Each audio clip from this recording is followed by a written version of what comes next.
তোমরা এই 2024 সালে কিভাবে গঙ্গাসাগর যাবে এবং কোন রুট ফাঁকা আছে। টিকিট কিন্তু তোমরা লঞ্চে বা ক্রুজে উঠে কিন্তু তারপরে টিকিট তোমাদের কাটতে হবে।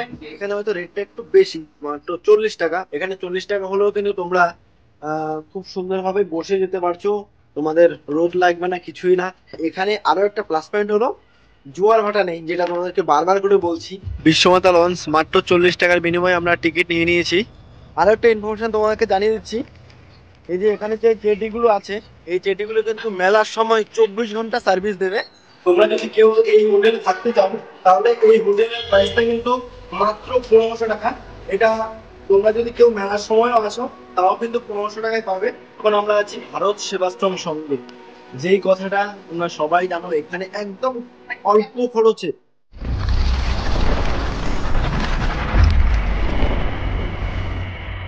শুভ সকাল। থাম্বনেল টাইটেল দেখে তো তোমরা বুঝতেই পেরেছো আজকের ভিডিওটা আমাদের কি নিয়ে। হ্যাঁ, আমরা যাচ্ছি গঙ্গাসাগর। সবাই বলে সব তীর্থ নাকি বারবার, গঙ্গাসাগর একবার। এর আগের বার যখন আমি গিয়েছিলাম তখন তো বুঝতেই পেরেছিলাম, হ্যাঁ সত্যিই তাই। কারণ মেলার দিন এমন ভিড় হয় সেটা আমরা বুঝতে পেরেছি, কিন্তু যাওয়ার যে রুট, তোমরা এই 2024 সালে কিভাবে গঙ্গাসাগর যাবে এবং কোন রুট ফাঁকা আছে সমস্ত কিছু তো ভিডিওর মধ্যে অবশ্যই থাকবে। ভিডিওটা দেখো। আর এর আগে আমরা তোমাদের জন্য শেয়ার করেছিলাম কিভাবে তোমরা ডায়মন্ড হারবার থেকে ক্রুজে করে চলে যাবে। সেটা যদি না দেখে থাকো অবশ্যই সেই ভিডিওটা দেখে নিও। এই ভিডিওটা থাকছে তোমরা কিভাবে ট্রেনে, লোকাল ট্রেনে করে যাবে। ডায়মন্ড হারবার থেকে যখন তোমরা ক্রুজে করে যাবে তখন তোমাদের খরচটা একটু বেশি হবে, কারণ তোমরা ক্রুজে করে যাবে, এসি ক্রুজ। আর এখন তোমাদেরকে দেখাবো তোমরা কিভাবে লোকাল ট্রেনে করে যাবে। এখন আমরা আছি শিয়ালদা সাউথে। এখান থেকে কিন্তু আমরা নামখানা এবং কাকদ্বীপ যাওয়ার যে সমস্ত ট্রেনগুলো হয়, যে কোনো একটা ট্রেন ধরবো। যদি তাও না পাও তাহলে কিন্তু তোমরা লক্ষ্মীকান্তপুর চলে যাবে, এবং লক্ষ্মীকান্তপুর থেকে কিন্তু অ্যাভেলেবেল ট্রেন রয়েছে কাকদ্বীপ বা নামখানা যাওয়ার জন্য। তাহলে আমাদের সর্বপ্রথম গন্তব্য নামখানা। আর যদি তাও না হয় তাহলে লক্ষ্মীকান্তপুর। লক্ষ্মীকান্তপুর থেকে আমরা ট্রেন ধরে চলে যাবো নামখানা। আর নামখানা থেকে কিন্তু তোমাদেরকে দেখিয়ে দেবো কিভাবে তোমরা বেনুবন ঘাট হয়ে তোমরা যাবে। আর যদি নামখানা না যাই তাহলে কাকদ্বীপ নেমে যাবো। কাকদ্বীপ থেকে তোমরা কিভাবে লট নাম্বার 8-এ যাবে, এবং লট নাম্বার 8 থেকে তোমরা কিভাবে ভ্যাসেলে করে যাবে, এবং ভ্যাসেলের সময়টাও বা কত আছে, সবকিছু থাকছে। এবং কত বা খরচ, সময় কতক্ষণ লাগছে, সমস্ত কিছু ভিডিওর মধ্যে থাকছে। অবশ্যই ভিডিওটা সম্পূর্ণ দেখবে। হ্যাঁ, ট্রেন কিন্তু চলে এসেছে। এবার আমরা ট্রেনে উঠবো। ট্রেনে উঠে তোমাদেরকে সম্পূর্ণ জার্নিটা শেয়ার করবো। অবশ্যই সম্পূর্ণ ভিডিওটা দেখবে।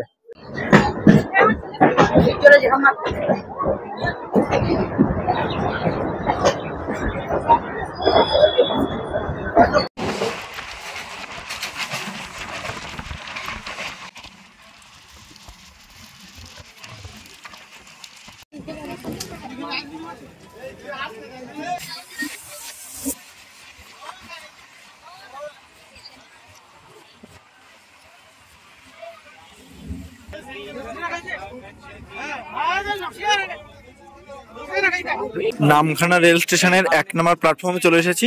নামখানা রেল স্টেশন থেকে বেরিয়ে চলে আসলাম। এবার আমাদের গন্তব্য হলো নামখানা জেটিঘাট। তোমরা নামখানা জেটিঘাটে কিভাবে যাবে সেটা দেখিয়ে দিচ্ছি। এই যে পেছনে এখানে কিন্তু অনেক টোটো আছে। এই টোটোগুলো ধরে মাত্র 15 টাকা, জনপ্রতি মাত্র 15 টাকা দিয়ে কিন্তু তোমরা চলে যেতে পারো নামখানা জেটিঘাটে। আর নামখানা জেটিঘাট থেকে জেটি ধরে 40 টাকার বিনিময়ে তোমরা পৌঁছে যেতে পারো বেনুবন ঘাট। তোমাদের টাইমিংটা কিন্তু আমি দিয়ে দেবো, অবশ্যই সেটাও দেখে নিও। আর এবার আমরা টোটো করে পৌঁছে যাবো জেটিঘাটে। চলো যাওয়া যাক। টোটোতে উঠে পড়লাম, 5 মিনিট মতো সময় নেবে।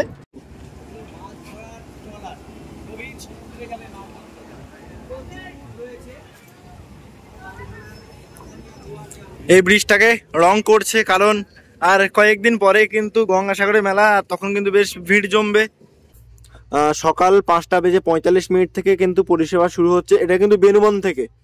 আর বিকেল 4:45 সর্বশেষ লঞ্চ বা ক্রুজ বলতে পারো, যাই বলো।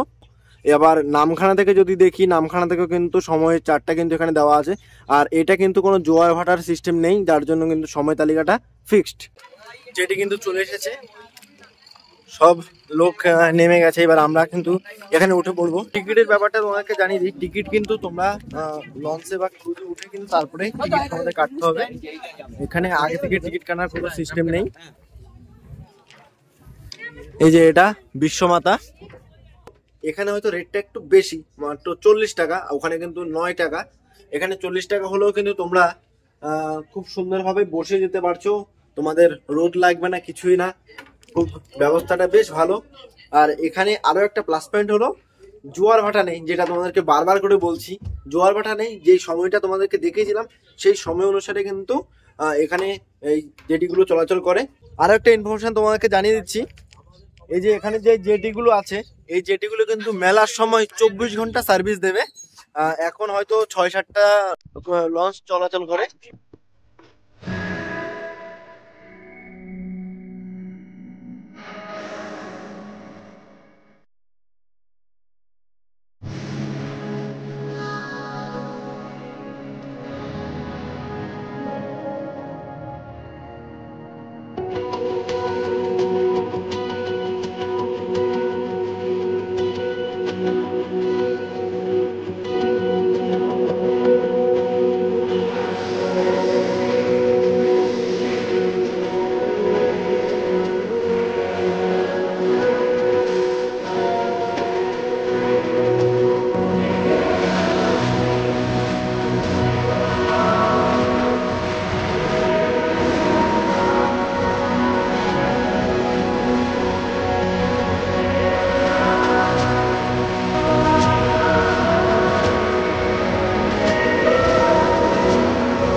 কোন হাতানিয়া দোয়ানে নদীর উপরে আছি।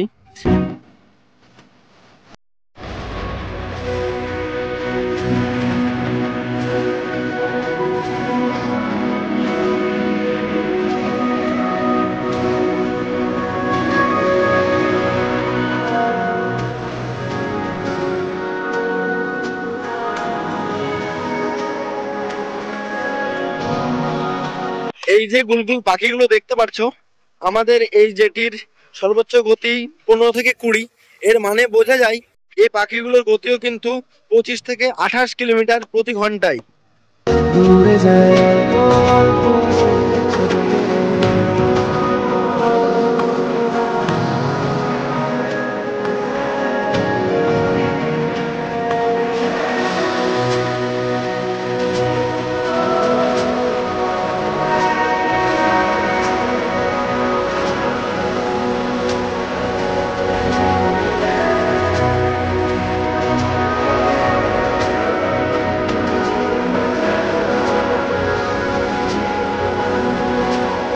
বেনুবন নামখানা বিশ্বমাতা লঞ্চ, মাত্র 40 টাকার বিনিময়ে আমরা টিকিট নিয়ে নিয়েছি।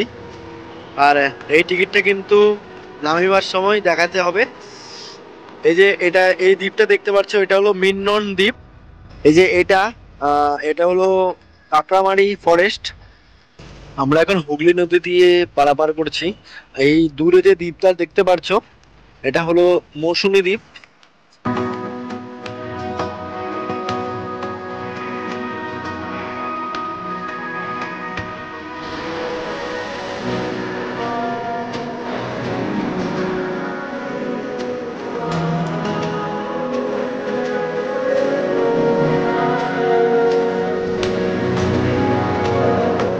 সম্পূর্ণ করলাম আমাদের ভ্রমণ। এবার এখান থেকে নিচে নেমে যাব, সবাই কিন্তু নামার জন্য ব্যস্ত আছে। আমরা ধীরে সুস্থে নিচে নামবো, এখন বেরিয়ে যাচ্ছি।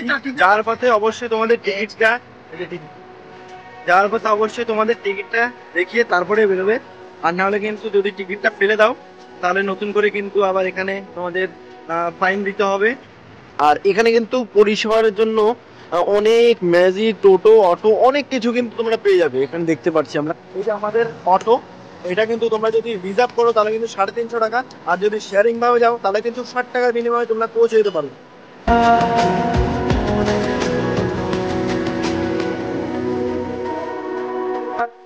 এটা হলো বাস স্ট্যান্ড। এখান থেকে চাইলে তোমরা বাস ধরে চলে যেতে পারো কচুবেড়িয়া ঘাট। বাস ভাড়া মাত্র 40 টাকা। আর এবার আমরা সোজা চলে যাবো। এই দেখো, এটা হলো সোজা রাস্তা। এই রাস্তা ধরে কিন্তু তোমরা সোজা চলে যাবে। সোজা গেলেই কিন্তু কপিলমুনি আশ্রম। এছাড়াও কিন্তু এখান থেকে এই যে টোটো, ভ্যান, এই সমস্ত কিছু পেয়ে যাবে। এগুলো 10 টাকা বা 20 টাকার বিনিময়ে কিন্তু তোমরা চলে যেতে পারো, বা পায়ে হেঁটেও কিন্তু তোমরা সোজা চলে যেতে পারো।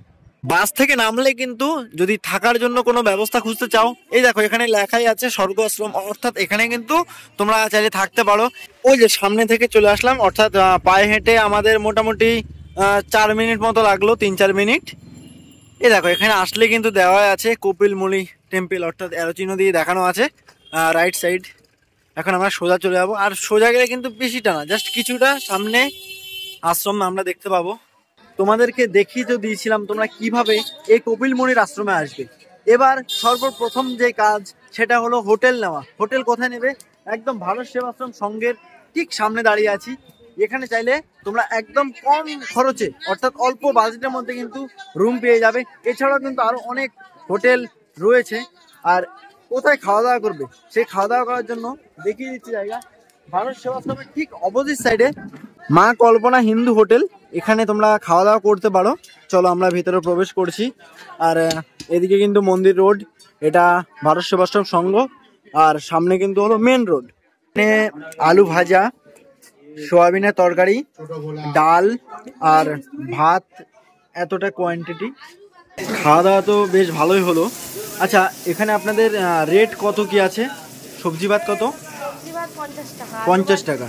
আর ডিম ভাত? অমলেট হলে 65 আর কালি হলে 70। আচ্ছা। আর মাছ ভাত 80 টাকা। মাছ ভাত 80 টাকা। আর এক্সট্রা যদি কেউ রাইস নেয় তাহলে?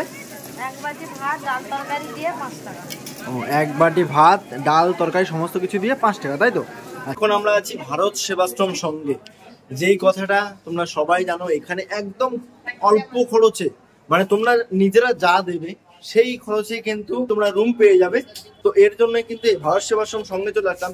তবে এখানে কিন্তু এখন যেহেতু লোকের অনেক ভিড়, রুম আমরা অ্যাভেলেবেল পাচ্ছি না। এখানে চাইলে তোমরা এসে থাকতে পারো। এই জায়গাটা তোমাদেরকে দেখিয়ে দিচ্ছি, দেখো এটা হলো ভারত সেবাশ্রম সংঘ। এটা হলো ভারত সেবাশ্রম সংঘের রিসেপশন। এবার চলে আসলাম আমরা যে হোটেলে ছিলাম কালকে, অর্থাৎ দেব গেস্ট হাউস। আর এটা কিন্তু ভারত সেবাশ্রম সংঘের সেই রোড, অর্থাৎ মেন রোড, মন্দির রোড। এখানে চাইলে তোমরা আরো অনেক হোটেল পাবে। দেখো এখানে হলো খনিকা হোটেল অ্যান্ড রেস্টুরেন্ট, অর্থাৎ এখানে মনে হচ্ছে রেস্টুরেন্টও আছে। এবার আমরা ভিতরে যাব, রিসেপশনে কথা বলবো, রুমের রেটটা কত আছে। হোটেলের উপরে চলে আসলাম। এটা হলো এসি রুম। এখানে 2 জন কিন্তু থাকতে পারবে, ম্যাক্সিমাম 3 জন থাকতে পারবে। এখানে একটা বড় আয়না দেখতে পাচ্ছি। এখানে রয়েছে ওয়াশরুম। তোমরা যদি কেউ এই হোটেলে থাকতে চাও তাহলে এই হোটেলের প্রাইসটা কিন্তু মাত্র 1500 টাকা। এটা তোমরা যদি কেউ মেলার সময়ও আসো তাও কিন্তু 1500 টাকায় পাবে। আর অবশ্যই চেষ্টা করবে আগে থেকে বুক করে আসার, কেননা আগে থেকে যদি বুক করে না আসো, অনবোর্ড অর্থাৎ এসে কিন্তু তোমরা রুম পাবে না অ্যাভেলেবেল। কেননা এখানে লক্ষ লক্ষ মানুষের ভিড় হয়। তাই জন্য তোমাদেরকে এখানকার ফোন নাম্বারটা অবশ্যই দিয়ে রাখবো, আগে থেকে তোমরা অনলাইনে বুক করে রাখবে। এটা হলো এই খনিকা হোটেলের ফোন নাম্বার। এখানে চাইলে আগে থেকে ফোন করে বুক করতে পারবে, তাই তো? হোটেল তো নিয়ে নিলাম, এবার স্নান করতে যাব। তার আগে ভাবলাম যার উদ্দেশ্যে আমরা এখানে এসেছি সেই জিনিসটা যদি তোমাদেরকে না দেখাই তাহলে কেমন লাগে বলো। তাই চলে আসলাম কপিলমুনি আশ্রমের ঠিক সামনে। তোমাদেরকে আশ্রম দেখিয়ে আমরা বেরিয়ে পড়বো স্নানের জন্য। এই আশ্রম দেখো, সাজানোর কাজ শুরু হয়ে গেছে। এটাই হলো কপিলমুনি। তাহলে কেমন লাগলো আজকের এই ট্রাভেল গাইডটি অবশ্যই কমেন্ট করে জানাবেন। যদি ভালো লেগে থাকে একটা লাইক, কমেন্ট, শেয়ার, সাবস্ক্রাইব করে দেবেন। নতুন হয়ে থাকলে চ্যানেলের পাশে থাকবেন। দেখা হচ্ছে নতুন কোনো ভিডিওতে। ভালো থাকবেন, সুস্থ থাকবেন, নিজের খেয়াল রাখবেন। জয় হিন্দ।